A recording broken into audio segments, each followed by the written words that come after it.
Our mission statement is to reach Tamworth with the life-transforming love of Christ. Over the years, many people have asked me why we are the sort of church we are at Tamworth Elim. That is, we are a church with a significant social conscience and a community presence. A church that has taken the good news of Jesus outside the church building and has sought to reach out to the hurting and the lonely, the marginalised and the poor.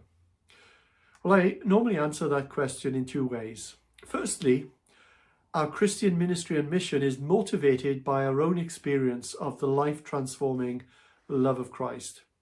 We've been recipients of Christ's love, a love which has changed us, changed our attitudes and our perspectives, changed our desires and changed our worldview, so that we want to be channels of that same love to others.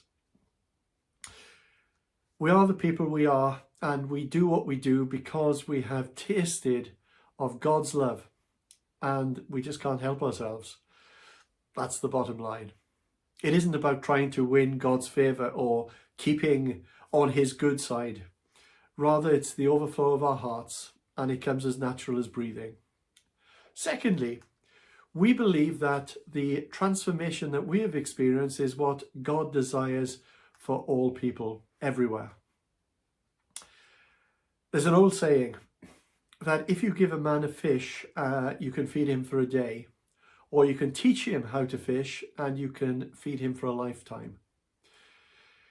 The idea is so important for our community ministries. At one level, we can help people with their lack of food or lack of finances or loneliness or various other needs. And that's a good thing to do. But when we introduce people to Jesus, we introduce them to the one who is the hope of the world, the friend who will never leave them or forsake them, the one who will redirect their lives for good and be their constant guide and comfort through all of life. Transforming love is God's work, and yet it is the work that he accomplishes through his people. Last week in Dan's excellent sermon, he quoted a couple of well-known verses from Paul's letter to the Romans, chapter 12, verses 1 and 2. And I want to revisit them today, not because Dan's teaching was in any way deficient, but simply because there is so much more in these verses. We could spend actually a couple of months just on these two verses alone. Romans 12, verses 1 and 2. Therefore, I urge you, brothers and sisters, in view of God's mercy, to offer your bodies as a living sacrifice, holy and pleasing to God. This is your true and proper worship. Do not conform to the pattern of this world, but be transformed by the renewing of your mind. Then you will be able to test and approve what God's will is, his good, pleasing and perfect will. God is in the business of transformation, and I thank God that he accepts us just as we are. But I also thank God that he doesn't leave us as we are. He loves us too much for that. And his will for your life and mine is to make us more like Jesus. So let's walk together through these two amazing verses. Therefore, I urge you, brothers and sisters, in view of God's mercy. All the words are important. Therefore, this tells us that Paul isn't introducing some new topic. Paul is linking what he has previously written with what he is about to say. I'll come back to that in a moment. Therefore, I urge you.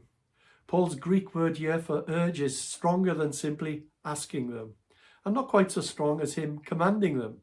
He is appealing to them. He is reasoning with them. Therefore, I urge you, brothers and sisters. It's important to recognize that he is writing not to Roman society at large, but to Christian believers living in Rome, his brothers and sisters in Jesus. His words are directed to the church, to the household of faith. Therefore, I urge you, brothers and sisters, in view of God's mercy.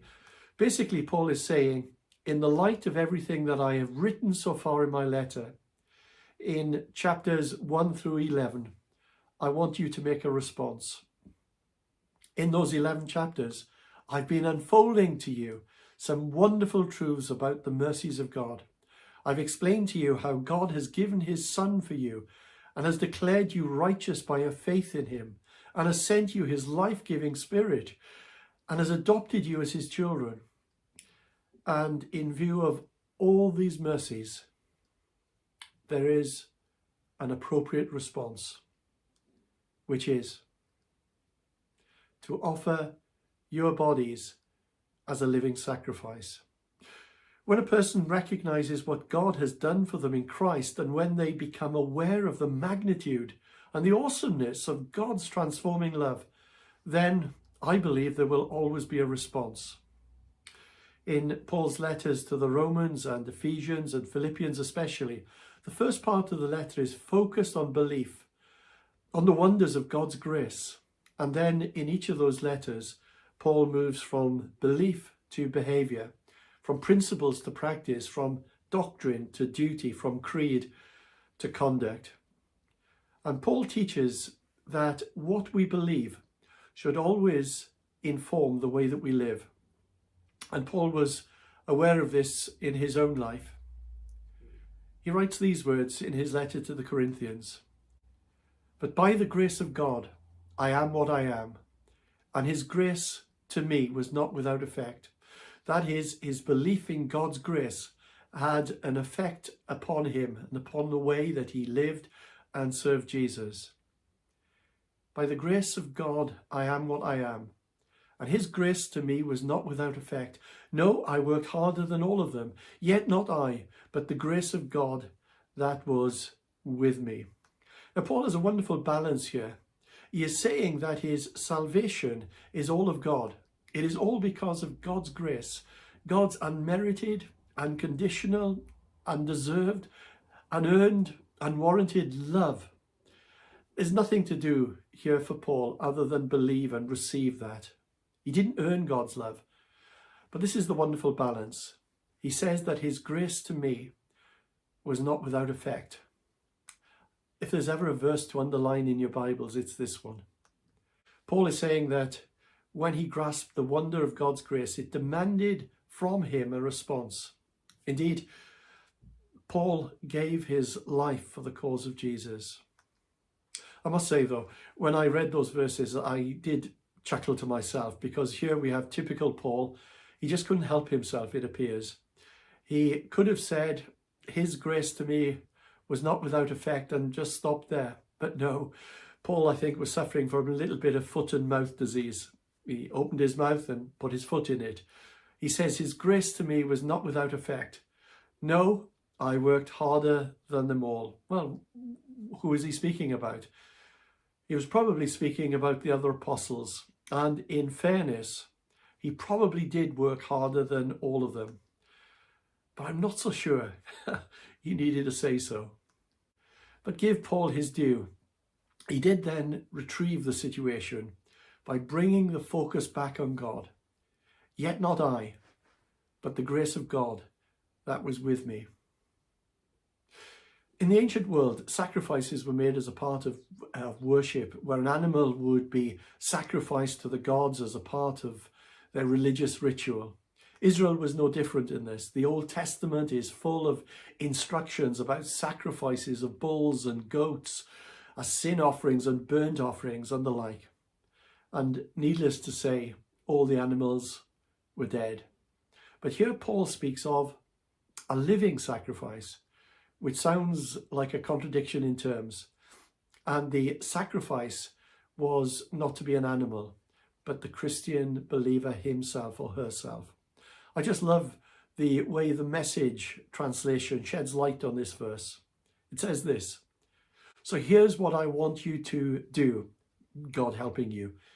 Take your everyday, ordinary life, your sleeping, eating, going to work life and walking around life, and place it before God as an offering. Embracing what God does for you is the best thing you can do for him." I like that. Living sacrifices, that is in the everyday, ordinary stuff of our lives. Paul urges these Roman Christians, in view of God's mercy, to offer your bodies as a living sacrifice, holy and pleasing to God. This is your true and proper worship. That's a great phrase, isn't it? This is our true and proper worship. Matt Redman, in a song, Heart of Worship, wrote, "Worship is more than a song, for a song in itself is not what you have required. I'm sorry, Lord, for the thing I've made it, when it's all about you. It's all about you, Jesus." Worship is all about a surrendered heart, not just singing about a surrendered heart. And there's a big difference between the two, you know. Worship is about a heart which is submitted to the ways of Christ. Words are important, of course they are, but worship has to be about much more than just words. I don't know if you've heard the story of a father who said to his toddler son to sit down when they were at the table, and the son refused, and then refused, and then refused again. The father was now quite exasperated and raised his voice and said, "Sit down or else." And the lad did so. And the lad then responded, "But I'm still standing on the inside." That's an old story. And as Christians, it's possible to get all the externals right, to say and pray and sing the right words, but at the same time have resistant hearts. Worship is only worship if our heart and soul and mind is engaged and our lives are submitted to his lordship. Never mind how inspiring the words or melodious the tune. Worship will never mean anything to God until it has meant something to us first. In which other ways might we offer our bodies as living sacrifices? Well, Paul tells us in verse 2, "Do not conform to the pattern of this world, but be transformed by the renewing of your mind." It's important to clarify that Paul is, when referring to the word world, he is not speaking about the people of the world, for we are called to love the people of the world and reach them for Christ. The world is not referring to the planet we live on either. Rather, Paul is referring to the world's thinking, the world's values and agenda and perspective. The world refers to secular humanism, godless ideologies, false religions, excessive promiscuity, hedonism, materialism, living lives with oneself at the centre. I love the J.B. Phillips translation of the Bible, how it translates this verse. "Don't let the world squeeze you into its own mould." I'm sure that those early Christians that Paul wrote to in the city of Rome were feeling very squeezed indeed by the excesses and the evils of Roman society. It was no easy thing for a Christian to be a Christian in a city like Rome. The pressures came from every direction, including from the Roman emperor, who demanded that throughout the Roman Empire, people everywhere should bow down once a year and proclaim Caesar as Lord. Can you imagine how difficult that was for the early Christians? Don't let the world squeeze you into its own mould. There are some sad words in Paul's second letter to Timothy about a fellow Christian worker named Demas. And Paul writes about him and says, "Demas, because he loved this world, has deserted me and gone to Thessalonica." It has brought me great sadness over the years when I have said the same about some modern day Demases, some who even worked alongside me, but are no longer on that journey because they loved the world. I find that heartbreaking. I'm sure you've heard the saying, "When in Rome, do as the Romans do." Well, Paul is saying the exact opposite of that. When in Rome, please do not do what the Romans are doing. There was a call to live differently and by different standards. And we have that same challenge in the 21st century Britain. God calls us to be salt and light, distinctive and adding flavour to our society. There's a big difference, you know, between the roles of a thermometer and a thermostat. A thermometer merely records temperature, whereas a thermostat has the power to change temperature. We're all called, or should I say we're not called, to merely mirror society, but to change society, to bring a little bit of the kingdom of heaven to earth. Paul writes, "Do not conform to the pattern of this world, but be transformed by the renewing of your mind. And Paul gives us the antidote to being squeezed into the world's mold, which is to be transformed by the renewing of our minds. The Greek word that Paul uses for transformed is the same word that has entered our English language for metamorphosis. I don't know if you remember the word from your biology lessons in secondary school. Metamorphosis is the process of transformation from a caterpillar through a chrysalis or pupa stage into a beautiful butterfly. That change occurs quite miraculously, and it's a change from within. And Paul is essentially saying, don't be a chameleon, be a caterpillar. Let me explain that. A chameleon is a type of lizard that has the ability to change its colour according to its surroundings. On a green background, it turns green. On a brown background, it turns brown, and so forth. I heard of one chameleon that came to a tragic end when somebody put him on tartan. He exploded. A chameleon changes colour dependent on its environment. And we need to be careful that as Christians, we don't do the same. Don't be conformed to the pattern of this world. Don't feel that you always need to blend in. Be distinctive. Dare to be different, says Paul. The colour of your character should not be dictated from the outside, but from the inside, from a heart which is being changed by God's grace. And how does this change come about? The answer that Paul gives is by the renewing of our minds. The greatest battle that we have as Christians today is not a battle with secular humanism. It's not a battle with militant atheists. Our greatest battle in the Christian life is the battle for the mind. We're told in Proverbs, as a man thinks in his heart, so he is. Paul writes, set your minds on things above and not on things of the earth. Jesus said, you shall love the Lord your God with all your heart and with all your soul and with all your mind. And that's why it's so important to fill our minds with good things, with godly things. Paul writes to the church at Philippi and says, finally, brothers and sisters, whatever is true, whatever is noble, whatever is right, whatever is pure, whatever is lovely, whatever is admirable, if anything is excellent or praiseworthy, think about such things. Take time to read and study and meditate and apply and even memorize the scriptures. Can I give you a homework for this week? Why don't you memorize the two verses that we're looking at today? Romans chapter 12, verses 1 and 2. And I can guarantee you that you will find those words coming back to you and speaking to you as you're doing other things, going for a walk, washing the dishes, driving to work. You see, the Bible is meant not only for our information, but essentially for our transformation.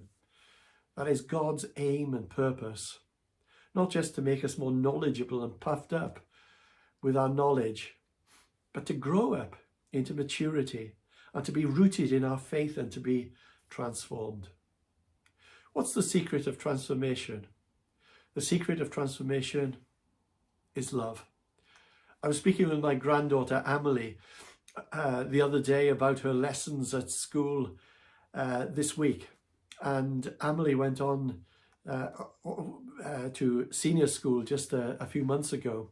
And now she's being introduced to a whole range of subjects that weren't available in primary school, including learning German. She's loving it. She's even doing extra lessons on Duolingo, a language app on her phone. I also learned German when I was at school, or to be more accurate, I attended some German lessons. I wasn't very good. Understatement. Please don't tell anyone this, but my exam grade was so bad that they couldn't even give me a fail. It was an unclassified. That's a grade given to students who make quite remarkable efforts to fail. That was me. You have to try really hard to get an unclassified. And only a very special group of students manage this honour. There are not many of us around. And if you managed it too, then come and have a chat with me, and maybe we can set up a small group for learning German or whatever. I hated languages. It was a chore. I had enough trouble with English. I was only interested in sport. And when I did my exams, it was the scorching summer of 1976, which until that time was the hottest summer on record. I was not inspired to sprechen Deutsch. But what would have inspired me to have learned German? The greatest incentive would have been if Julie spoke only German. I would have learned German in record time. A guy who was in college with learned German super quickly when he started going out with a Swiss girl. He was actually preaching in German within 2 years. He is now pastor of a German-speaking Swiss church. The point that I'm making is this, that external laws and influences are often quite incapable of creating transformation in us. And the secret of transformation is love. How do we manage to not conform to the pattern of this world when there are so many pressures on us to conform? Answer, love. Love for Jesus. We could have the 10 Commandments pinned up on our notice boards or fridge doors, but they will not make any difference. We could memorize every scripture in the Bible on not loving the ways of this world, but unless our hearts have been changed through love, we will be unable to produce spiritual fruit. Jesus said, if a man remains in me and I in him, he will bear much fruit. Transformation is not a formula. It is a spiritual change, a change that Jesus brings about by his Spirit. And finally, Paul goes on to say that this transformation brings us to a place where we will be able to test and approve what God's will is, his good, pleasing, and perfect will. How do we become the kind of person who is able to discern the will of God? Well, the answer to that is that there is no magic formula. However, when our lives are so full of God, and when we are so in love with Jesus, and when we so drench ourselves in the scriptures and surround ourselves with godly friends and open our hearts to the Spirit and fill our minds with good things, then we will have spiritual direction and an acute awareness of God's will. When I survey the wondrous cross on which the Prince of Glory died, my richest gain, I count but loss and pour contempt on all my pride. Were the whole realm of nature mine, that were an offering far too small. Love so amazing, so divine, demands my soul, my life, my all. God bless you. Do have a great week.